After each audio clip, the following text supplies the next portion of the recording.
ಮದ್ಯಪಾನ ಮಾಡಿ ಮಾರುತಿ ಆಲ್ಟೋ ಕಾರ್ಗೆ ಬಿಸಿ road petrol ಬಂಕ್ನಲ್ಲಿ petrol ಹಾಕಿಸಿ ಹಣ ನೀಡದೆ ಪರಾರಿಯಾಗಲು ಯತ್ನಿಸಿದ ಚಾಲಕ ಚಲಾಯಿಸುತ್ತಿದ್ದ ಕಾರು ಸಾಲೆತ್ತೂರು ಸಮೀಪದ ಪಾಲ್ತಾಜಿಯಲ್ಲಿ ಅಪಘಾತಕ್ಕೀಡಾದ ಘಟನೆ ನಿನ್ನೆ ನಡೆದಿದೆ.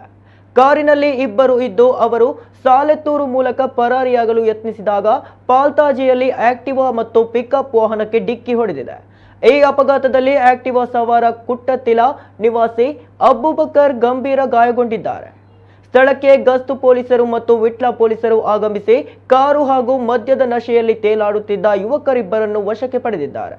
ಯುವಕರಿಬ್ಬರು ಹಿಂದಿಯಲ್ಲಿ ಮಾತನಾಡುತ್ತಿದ್ದು ಹೊರ ರಾಜ್ಯದಿಂದ ಬಂದವರೆನ್ನಲಾಗಿದೆ.